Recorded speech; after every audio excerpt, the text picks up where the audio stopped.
What do you envision when you think of human trafficking? An image like this may come to mind. A young girl, physically tied up against her will, being taken across the country. While this may be the case for some victims of human trafficking, the bonds that tie them to their abuser are almost never physical. As you may or may not know, human traffickers target a large variety of people. Little girls aren't the only victims of trafficking. In fact, abusers will target anyone, no matter the gender, age, or race. They'll tend to go for people who seem vulnerable. Abusers target those who are searching for something. Whether it be money or a place to stay, traffickers will identify vulnerabilities within a victim and abuse them to create dependency. The reasoning behind this is that it makes the victim more susceptible to agreement. It's as easy as the trafficker saying, "Hey, you look like you could use a hand. I have a job to help you get back on your feet. If you're looking for good, honest work, I can help you out." Sounds innocent, right? But it's often not. Now, the victim of this kind of persuasion is most likely thinking the same thing.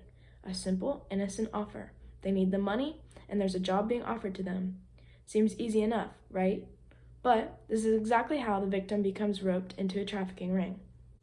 The trafficker will almost always manipulate the victim into participation. A lot of the times, victims feel attached to their abuser. Unfortunately, a complex is created the moment the abuser offers them a job. The victim knows the abuser has money and shelter, and oftentimes the victim is afraid to leave the situation for fear of being worse off than they started. Once the abuser takes control, the victim's documents and identification are in their hands, making leaving even harder. Some victims are even manipulated into believing there is an emotional connection between them and the abuser. Not every victim will want help out of their situation because they have been so heavily manipulated. Traffickers can say things like, "I'm the only one who will ever love you," and "I am nothing without you. Please don't ever leave me," to guilt their victims into staying. A huge myth about human traffickers is that they're always older men. But a trafficker can be anyone. They don't fit any sort of profile. Both victims and traffickers could be anyone, any gender, race, age, etc. In fact, traffickers are even beginning to use women and children to lure victims in. Be aware and alert of everyone around you, and don't trust strangers. Building on that, not every victim of human trafficking is trafficked by a stranger. Sometimes traffickers will begin by building trust with the family of the victim. Sometimes they trap victims by playing parental and partner roles to become close first. This makes it easier to keep the victim under control and dependent. Another myth about human trafficking is that it involves traveling or moving. This is not always the case. A lot of the times, victims are actually recruited and trafficked in their own hometowns.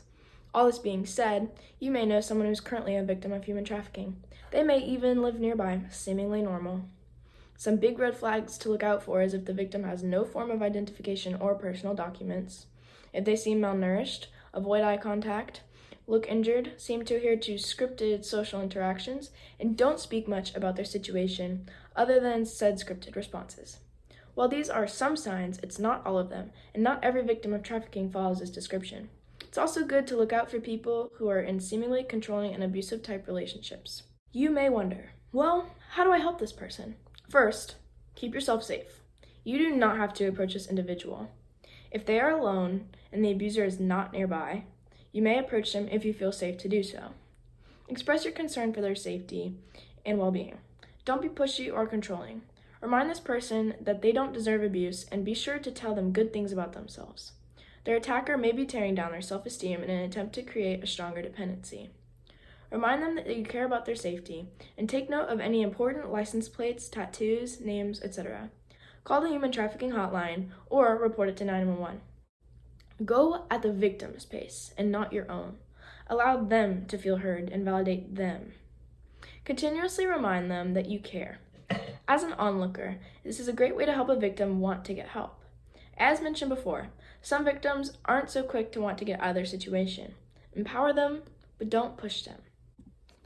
Now on keeping yourself safe. Make sure you stay aware and vigilant of your surroundings.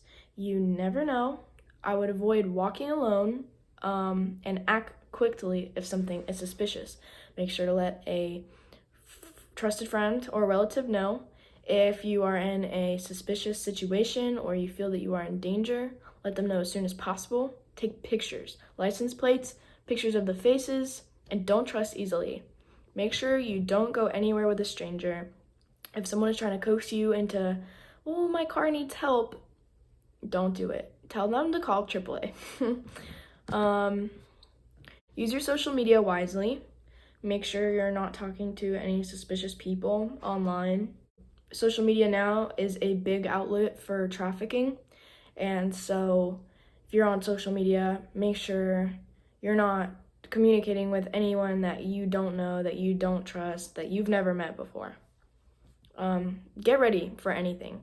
Make sure you have self-defense items such as pepper spray, or there's little defense items you can get to put on your keychain. And trust your instincts, always. Trust your instincts, trust your judgment. Know when your gut feeling is telling you something, you go with that. Avoid meeting strangers in any private setting. Make sure you're always meeting them in a public place where other people can see you. Make sure people know where you are. And seek help from reliable organizations. So if you are in a situation like this, you make sure to seek help from people you trust, hotlines, and just know that you don't deserve the abuse that you are getting. Thank you.